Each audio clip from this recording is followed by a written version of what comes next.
வணக்கம். இன்னைக்கு நம்ம செய்ய போறது சிக்கன் தம் பிரியாணி. இந்த பிரியாணி வந்து நம்ம பாஸ்மதி ரைஸ் வச்சு செய்ய போறோம். வாங்க எப்படி செய்யலாம்னு பார்க்கலாம்.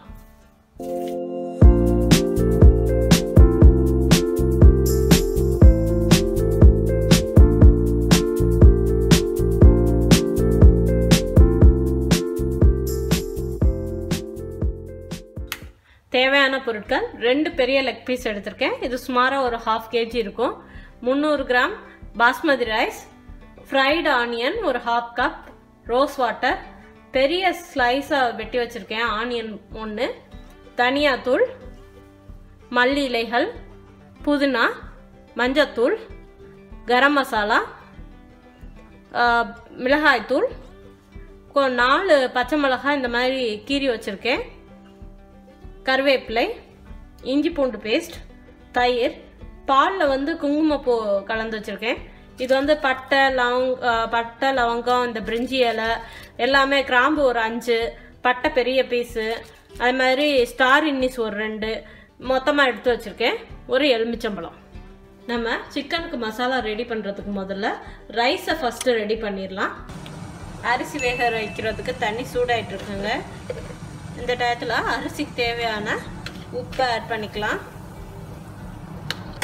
அதோட ஒரே ஒரு டேபிள் ஸ்பூன் ஆயில் ஆட் பண்ணிக்கோங்க. இந்த ஆயில் எதுக்காக ஆட் பண்ணுறோன்னா, நம்ம வேக வச்ச அரிசி வந்து நல்லா உதிரியாக வர்றதுக்காக. பாஸ்மதி ரைஸை அரை வேக்காடாக தாங்க வேகணும், ஃபுல்லாக வேக வைக்கக்கூடாது. முழுசாக வந்துருச்சுன்னா நல்லா இருக்காது. ஸோ வந்து கரெக்டாக சொல்லப்போனால் ஒரு 7 நிமிஷம் வெந்தால் போதும், அதுக்கு மேலே டைம் வேக விடாதீங்க. இப்போ நம்ம அரிசியை இதில் போட்டு வேக வைக்கலாம். அரிசி வெந்துட்டு இருக்கும்போது 2 பிரிஞ்சி இலையை சேர்த்துக்குங்க, ஒரு ஸ்டார் இன்னிஸ், அந்த அரிசி வந்து வாசனைக்காக நம்ம சேர்க்குறோம், 2 ஏலக்காய், 3 கிராம்பு, ஒரு சின்ன பீஸ் பட்டையை போட்டுக்குங்க. இதெல்லாம் நல்லா அந்த வாசனைக்காக, அந்த சாதத்தோட வாசனைக்காக போடுறது. இதுவும் சேர்ந்து அதோட வேகட்டும். நம்மளோட சாதம் வந்து நல்லா 3/4 வேக்காடு வெந்துருச்சுங்க. பார்த்தீங்களா, 2ஆக உடையணும். இந்த ஸ்டேஜ் இருந்தாலே போதும். 7 நிமிஷம் ஆயிடுச்சு. நம்ம ஸ்டவ் அமர்த்திட்டு இதை வடிகட்டிடலாம். ஒரு 2-3 டேபிள் ஸ்பூன் வந்து நான் ஆயில் விட்டுருக்கேன். ஒரே ஒரு ஸ்பூன் கொஞ்சம் நெய்யை விட்டுக்கலாம். ஆயில் ஹீட் ஆனவுடனே நம்ம எடுத்து வச்சிருக்க பட்டை, பிரிஞ்சி இலை, அன்னாச்சி பூ, கடல் பாசி, கிராம்பு, சோம்பு, ஜீரா எல்லாமே நான் எடுத்து வச்சிருக்கேன். ஒரு 1/2 டீஸ்பூன் சோம்பு, 1/2 டீஸ்பூன் ஜீரகமும் எடுத்து வச்சிருக்கேன். எல்லாத்தையும் போட்டுக்கலாம். தெறிக்க ஆரம்பிச்சிருச்சு. இப்போ கீறி வச்சிருக்க மிளகாய் மற்றும் கருவேப்பிலை ஆட் பண்ணிக்கலாம். வெங்காயத்தை ஆட் பண்ணிப்போம். நல்லா வதக்கிக்குங்க. இந்த பிரியாணினா நான் வந்து தக்காளி ஆட் பண்ண போகிறதில்ல.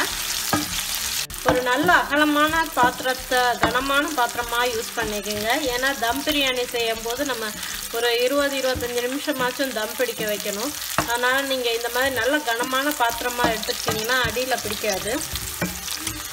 நெக்ஸ்ட்டு இஞ்சி பூண்டு பேஸ்ட் ஆட் பண்ணிக்கலாம். நல்லா பொன்னிறமாகிடுச்சு. இந்த ஸ்டேஜில் நம்ம வந்து சிக்கனை இறக்கிடலாம். நான் அப்படியே முழுசாகவே இறக்கிடுவேன். ஸ்லோ ஃப்ளேமில் அப்படியே கொஞ்சம் கொஞ்சமாக இந்த சிக்கன் கொஞ்சம் நேரம் வேகணும். அது வரைக்கும் வேக விடுங்க.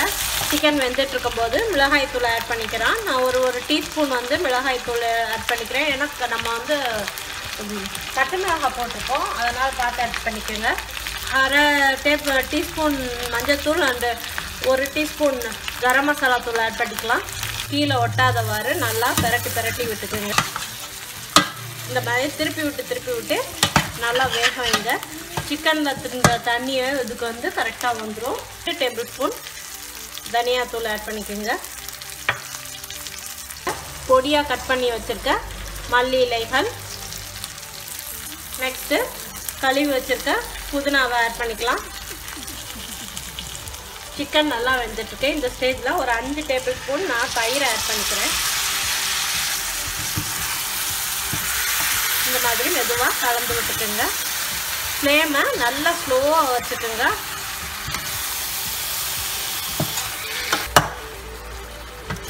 நாட்டுக்கோழியாக இருந்துச்சுன்னா நீங்கள் கொஞ்சம் தண்ணியை கூட ஆட் பண்ணிக்கலாம். பிகாஸ் வந்து நாட்டுக்கோழி வேகிறதுக்கு கொஞ்சம் டைம் எடுக்கும். தேவையான உப்பை ஆட் பண்ணிக்கலாம். ஏற்கனவே நம்ம சாதத்துக்கு உப்பு போட்டாச்சு. ஸோ பார்த்து ஆட் பண்ணிக்கோங்க. நல்லா வெந்துட்டுருக்குங்க. இந்த ஸ்டேஜில் நம்ம கொஞ்சம் கிரேவியை மட்டும் தனியாக ஒரு பவுலில் எடுத்து வச்சிடலாம்.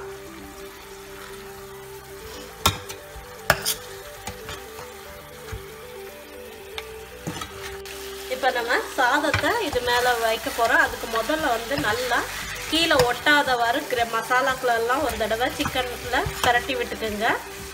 இந்த மாதிரி நல்லா ஒட்டியிருக்க அதெல்லாம் எடுத்து விட்டுருங்க. அடித்து வச்சுருக்க சாதத்தை ஒரு லேயர் மட்டும் இந்த மாதிரி தூவி விடுங்க.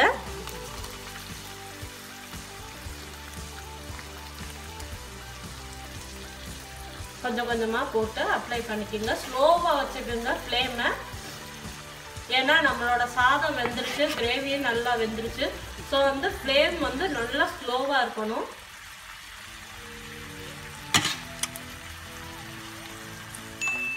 நெக்ஸ்ட்டு நம்ம இந்த கிரேவி அப்ளை பண்ணிக்கிறோம். அது மேலே நல்லா கொஞ்சம் பரப்பி விடுங்க. ஒரே இடத்துல கட்டியாக நிற்காம எல்லா கிரேவியும் நல்லா பரப்பி விட்டுக்குங்க. இது மேலே லைட்டாக மல்லித்தலைகளை தூவி விட்டுக்கலாம். ஒரு 2 டேபிள் ஸ்பூன் நம்ம ரோஸ் வாட்டரை வந்து ஆட் பண்ணிக்கலாம்.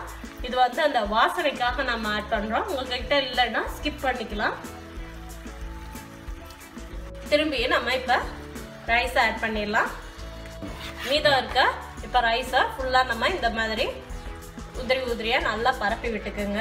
இது மேலே நம்ம ஃப்ரைடு ஆனியனை ஆட் பண்ணிக்கலாம். ஃப்ரைடு ஆனியன் இல்லைன்னா கூட பரவாயில்ல. இது மேலே மல்லி இலைகளை திரும்பியும் தூவிக்கலாம். இப்போ ஒரு அரை எலுமிச்சம்பழத்தை நல்லா பிழிஞ்சு விட்டுக்குங்க. குங்குமப்பூ கலந்த பாலை இந்த மாதிரி லைட்டாக ஊற்றிடுங்க. இப்போ ஒரு டைட்டான மூடியை வச்சு நம்ம க்ளோஸ் பண்ணிக்கலாம். உங்ககிட்ட டைட்டான மூடி இல்லைன்னா நீங்கள் கோதுமை மாவு இல்லாட்டி மைதா மாவை நல்லா உருட்டிட்டு இந்த மூடியை மூடிட்டு அதுக்கப்புறம் 2ஐயும் சேர்த்து சீல் பண்ணிக்கோங்க. அப்போ வந்து வெளியே உள்ளே இருக்க அந்த சூடான காற்று வந்து வெளியே போகாமல் சூட்டுக்கே பிரியாணி நல்லா வெந்து வந்துடும். ஒரு 20 நிமிஷம் ஸ்லோ ஃப்ளேமில் அப்படியே க்ளோஸ் பண்ணி வேக விடுங்க. 20 நிமிஷம் ஆயிடுச்சுங்க. நல்லா சூப்பராக ஸ்மெல் வந்துட்டு இருக்கு. இப்போ நம்ம ஸ்டவ் ஆஃப் பண்ணிடலாம். ஒரு 5 நிமிஷம் அந்த ஹீட்டில் அப்படியே வச்சிருங்க, நகர்த்தாதீங்க. அதுக்கப்புறம் நம்ம ஓப்பன் பண்ணி பார்க்கலாம். 5 நிமிஷம் ஆயிடுச்சு. இப்போ நம்ம ஓப்பன் பண்ணிடலாம். வாவ், சூப்பராக வந்திருக்குங்க நம்மளோட சிக்கன் தம் பிரியாணி.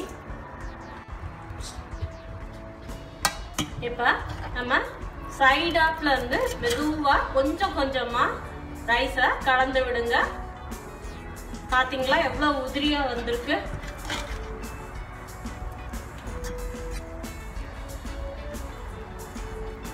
மசாலா எல்லாமே நல்லா கலந்து விடுங்க.